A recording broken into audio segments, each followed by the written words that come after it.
Hello and welcome back to another episode of the Chronic Fatigue and Burnout Recovery podcast. In today's episode, I thought I'd do something which I haven't done in a little while, which is bring you more of a technical episode. So in this episode, particularly, I'm going to be talking a little bit about the research around a particular supplement known as oxaloacetate. I'll be talking about the research in cases of ME, CFS, long COVID, particularly some of the research that's coming out around this particular supplement and its potential to improve physical fatigue and cognitive fatigue, and then also just sharing a little bit of practical and clinical experience, what I'm seeing with clients and the people that I'm working with. So I hope you'll stick with me to learn something new, something that could potentially be supportive for you in this episode. If you haven't already, before we go into the episode, I'd love to ask you to leave a review. Your reviews help improve the podcast ratings. That means that more people find the podcast, more people can get this help and support. And as we all know, the chronic illness community is chronically, excuse the pun, underserved, and any good quality information that we can get out to more people is always going to be a good thing. And you can play your part by leaving a review.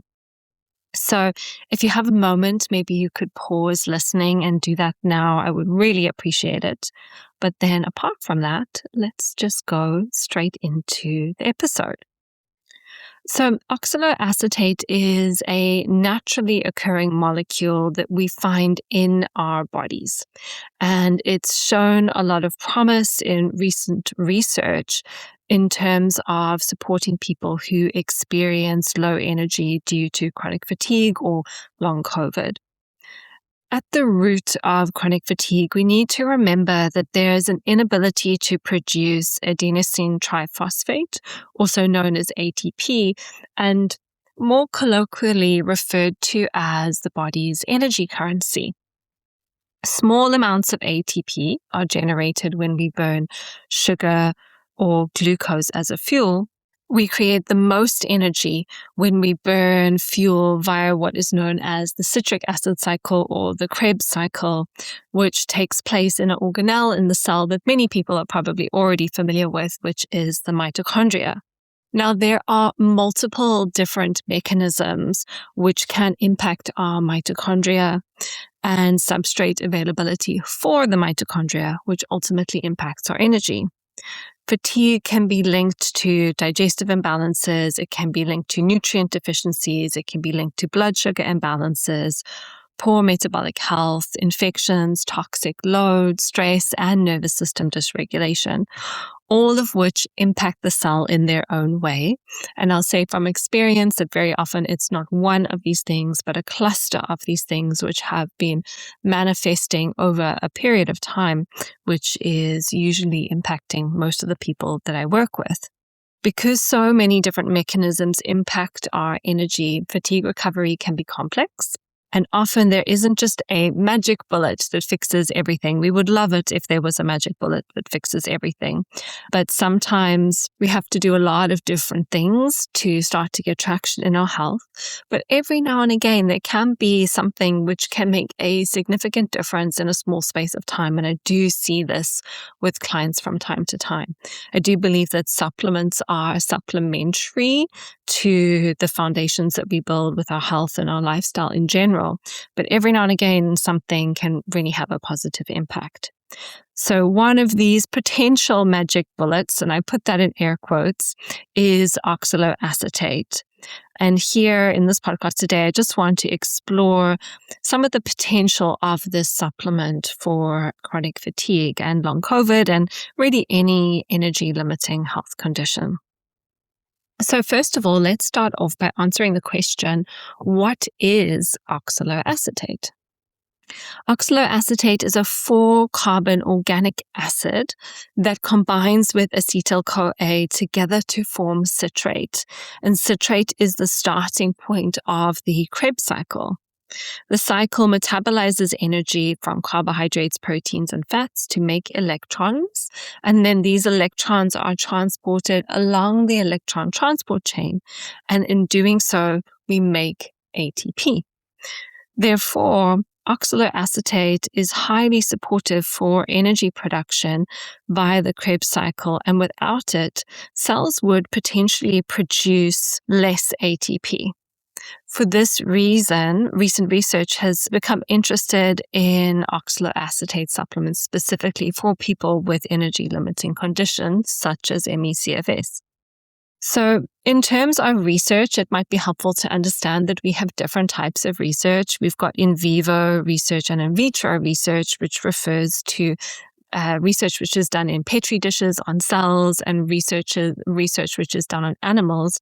Then obviously, as you move up the hierarchy of research, double-blind, placebo-controlled trials are usually considered to be the gold standard.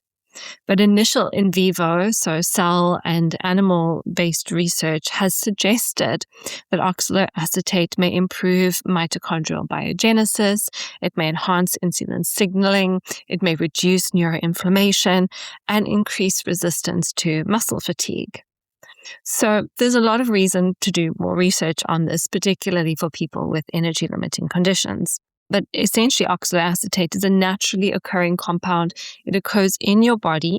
You can probably find very small amounts of it in foods, but really, if you're looking to get some sort of therapeutic benefit from using oxaloacetate for chronic fatigue, a supplement in capsule form or powder form is going to be the best choice, and this is what they've been using in research trials.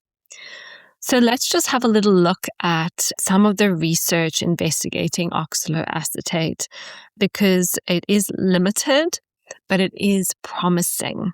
So I've got a few different trials which I wanted to share with you. One of which was 2,000 milligrams of oxaloacetate was supplemented for 90 days. And this was given to 82 adults who had diagnosed ME/CFS. And they were asked to take this in a dosage of 2 times 500 milligrams twice daily. So basically, 2 times 500 milligrams capsules twice a day for 90 days. And the study concluded that the supplement was associated with improved cognitive performance. The subjects also had to wear a wearable device, which would measure the time that they spent sitting or standing and the time that they spent lying down each day. This was referred to by the study as the up time. And what they found is that those individuals taking the oxaloacetate supplement had an improvement in their up time. So they essentially spent more time sitting, more time standing, less time lying down each day.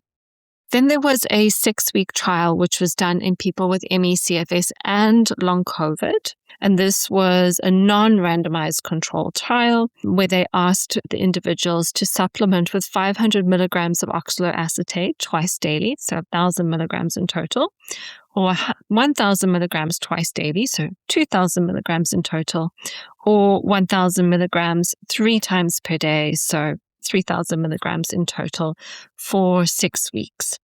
And the study reported a reduction in physical and mental fatigue, showing improvements between 21.7 and 33.3%. So some people experienced a reduction of a third in their fatigue, of physical and mental fatigue.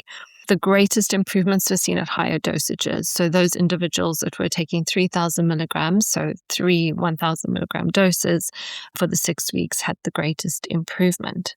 And then finally, there was the Restore ME trial. And in Restore ME, 82 subjects with ME/CFS completed a 3-month randomized double-blind controlled trial, and they received 2,000 milligrams of oxaloacetate, or the control, per day. So oxaloacetate was shown to reduce fatigue by 25% from baseline on average in the group that were supplementing, whereas there was a non-significant reduction in fatigue of only 10% in the group that were taking the control.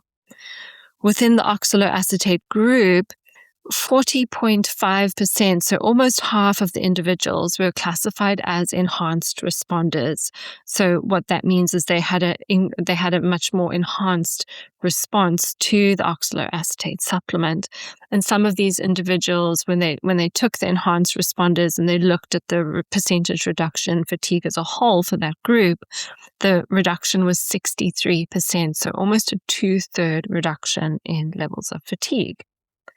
So although the research in oxaloacetate is limited, it does seem very promising and very hopeful, especially if you are potentially one of the enhanced responders and there's a potential for you to see a reduction in your fatigue by 2/3. With minimal side effects, there may potentially be no downside in at least giving oxaloacetate a try. However, I do want to share with you some of the challenges that I have seen in clinical practice, one of which being is the availability of the supplement itself.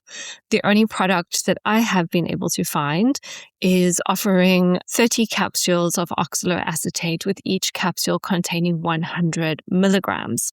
So that means if you're looking to achieve some of the dosages reported in these trials, let's say 1,000 to 2,000 milligrams per day, you would need to take 10 to 20 capsules, which, irrespective of the potential supplement fatigue, wouldn't necessarily be affordable for most people if you're paying, say, £50 for 30 capsules. However, there's a workaround.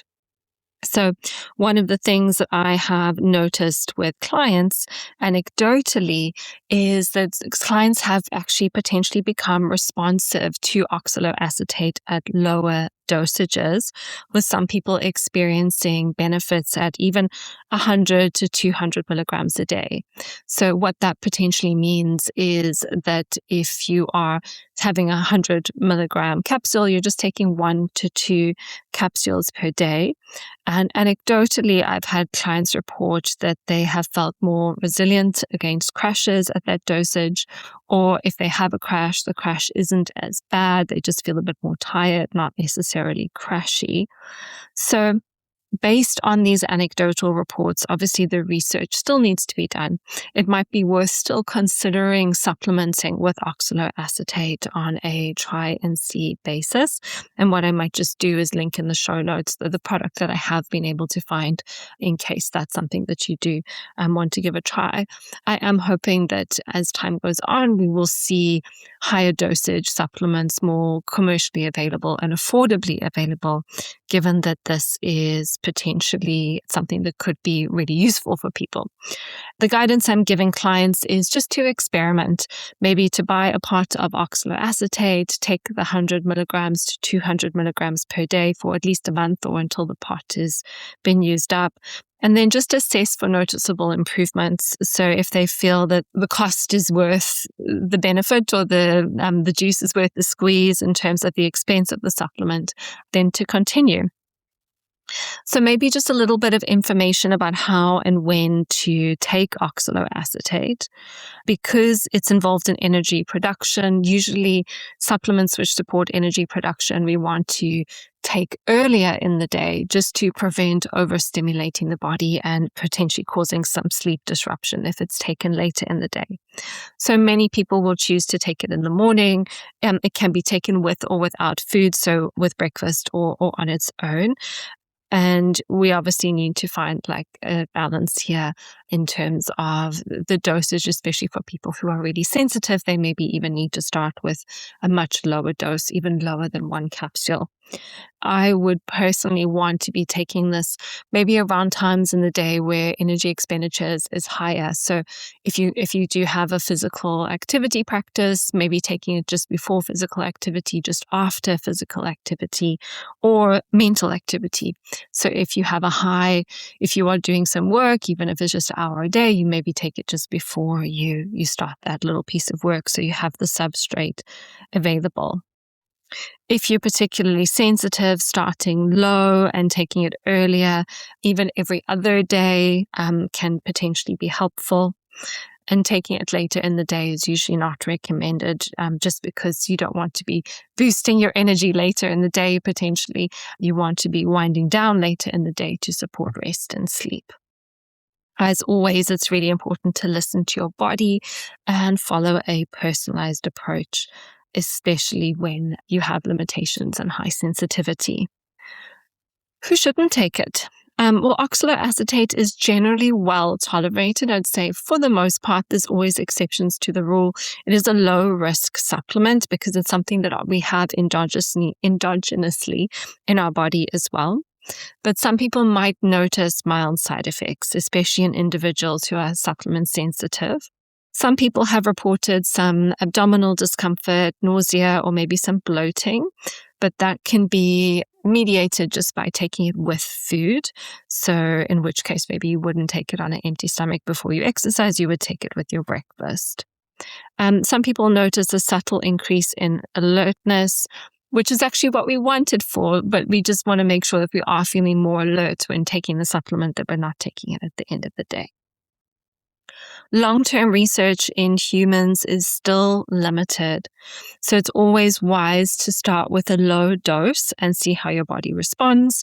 And if you notice anything unusual, then stop and then check with your supportive healthcare professional. But for the most part, oxaloacetate is safe. It's a supportive option when thoughtfully taken alongside strategies which support fatigue recovery in general. And that's kind of where I would like to finish today in terms of a conclusion. So the connection between oxaloacetate and chronic fatigue is very, very promising. And anecdotally, what I've seen in clinical practice is that it is helping people, and it's obviously been helping many people who've participated in these trials. It's so tempting when you hear about this promising research to get out your credit card and go and order the next supplement and give it a try. If you're absolutely desperate and you have limited capacity to do other things, it might be worth a try. I would never discourage anyone from doing something that would potentially move the needle for them. But I do believe that supplements are supplementary. And if we're spending money on supplements, we really want to get the most out of that money that we've invested. And that means that it might be worthwhile taking a little bit of time in the beginning to lay the foundations of stability. And then the supplements are the little sprinkle of the cherry that we add on top. And when we have a little bit more stability in our system from lifestyle practices, it's going to also be much easier for us to notice the subtle nuances of whether or not something is helping us or not. So this brings me back to the foundational 5, forever sounding like a broken record on this podcast. But these are the 5 stabilizing pillars that help your body and your nervous system function at their best. It's everything that we cover in the Nurturing Resilience membership. So the foundational 5 are the things that I believe are going to be the most supportive for stabilizing your system. That would be your nervous system. That would be blood sugar management. It would be pacing. It would be sleep and circadian rhythms and managing inflammation in the body. We obviously can't address these things all at once. Analogy I've been using with clients is if you think you've got like 100 tabs open, it's not necessarily like 20 of those tabs are nervous system, 20 of those tabs are blood sugar, 20 of those tabs are pacing. What usually happens is once we start to get the nervous system more into balance, we close a whole bunch of tabs. But actually, as our nervous system is more balanced, our blood sugar is also more balanced. So we maybe close half of the blood sugar tabs. And then when we work on our blood sugar and our nervous system a little bit better, our inflammation improves and our sleep improves before we've even done anything about those things specifically. So it's not that we have to work on all of these things equally. The process of working through them actually helps. One supports the other, supports the other, supports the other. So it's like a bunch of falling dominoes helping you come back to good energy and stability. So by focusing on these 5 stabilizing factors, supplements like oxaloacetate can truly do what they're meant to do. We'll really be able to feel the benefit if we were just throwing that supplement on a dysregulated nervous system, on dysregulated blood sugar, poor sleep, and a lot of inflammation and bad pacing. So it's so tempting when we're feeling desperate to go for the quick fix. And I'll say, sometimes the quick fixes actually do work, but for the most part, to give the best possible return on investment for supplements like this, I always think it's good to master the basics. And if you do want more help and support and guidance with mastering those basics, that's what my Nurturing Resilience membership is for. We have courses dedicated to each of the foundational 5 and more. You can start in the place that feels the most appropriate for you and where you're at in your journey, and you can start to make some changes and make some progress. And we also have the monthly group calls. We've got 2 group calls a month where you can connect with your community and get some additional support as well. So that brings me to the end of today's episode. I hope you have enjoyed learning about oxaloacetate. If you think it would be helpful for you, maybe it's something you want to give a go. Maybe you've realized you need to work on those foundations first, or maybe you know someone who would benefit from listening to this episode and you could share it with them. So thank you so much for listening, and I will see you in the next episode.